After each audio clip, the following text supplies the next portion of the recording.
আসলে শুকনা মরিচে সরাসরি আসলে আলসারের উপরে কোনো ইফেক্ট পড়ে না বা নেই, যেমনটি আপনি বলছিলেন, এবং আপনাদের গবেষণা চিকিৎসার গবেষণাও এরকমটা বলে।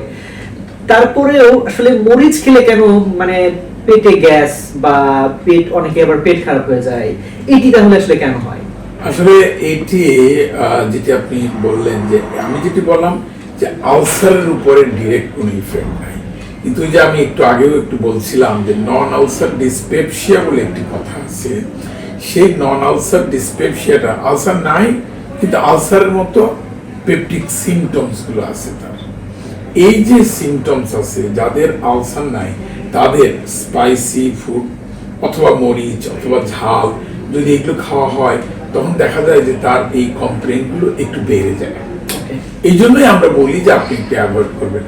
তবে আমি যে জিনিসটা আপনাদের সবাইকে বলতে চাই সেটি হলো, আপনারা খেয়াল করবেন যে কোন খাবারটা খেলে আপনার অসুবিধা হয়, আপনি ওই খাবারটা পরিহার করবেন। ঢালাও ভাবে বলবো না আপনি এটা খাবেন না, ওটা খাবেন না, ওটা খাবেন না, এরকম কথা না। আপনি ঠিক করবেন যে কোন খাবারে আপনার অসুবিধা হয়। রাইট, ফাইন, খুব সুন্দর।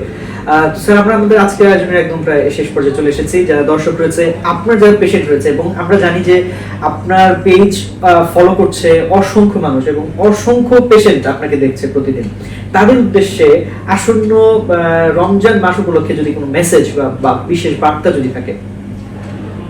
হ্যাঁ, যেমন ধরুন রমজান মাস উপলক্ষে সাধারণভাবে যদি যে কথাগুলো আবার একটু আগেই বলে ফেলেছি, এগুলো আমি যদি একটু সংক্ষেপে বলি, জিস্ট করে বলি, তাহলে হলো কি, হ্যাঁ, আমরা আসলে রমজানে বেশি খাওয়ার মাস কিন্তু এটা না, এটা কম খাওয়ার মাস। আমাদেরকে সংযমের মধ্যে খাবারটাকে নিয়ে আসতে হবে। আমরা কম খাবো, আমরা পেটটাকে একটু খালি রেখে খাবো, তাহলে আমরা বুঝতে পারবো যে আসলে খালি রেখে থাকলে পরে পেটে ক্ষুধা থাকলে যে কষ্টটা থাকে, সেই কষ্টটা মর্ম কথাটা আমরা বুঝতে পারবো। এটি একটি ইস্যু। আরেকটি ইস্যু হলো, এটার কিন্তু সায়েন্টিফিক খুব ভালো মানে ইফেক্ট আছে। আমরা যদি ইন্টারমিটেন্ট ফাস্টিং বলে একটা কথা আছে, যে আমরা দিনের মধ্যে কিছুক্ষণ না খেয়ে থাকবো, আবার কিছুক্ষণ খাবো না, তাহলে হবে কি, আমাদের অনেক অনেক স্বাস্থ্য দিক থেকে আমরা ভালো থাকতে পারবো। কাজে রোজা রাখবো, আমরা রোজার মতো করে থাকবো, ইনশাল্লাহ আশা করি সবাই আমরা রোজা রাখতে পারবো। যারা এরকম ফাস্টিং এবং রমাদানের প্র্যাকটিসটা করতে চান, আশা করি আল্লাহ আপনাদেরকে সেই তৌফিক দান করবেন। আসসালামু আলাইকুম।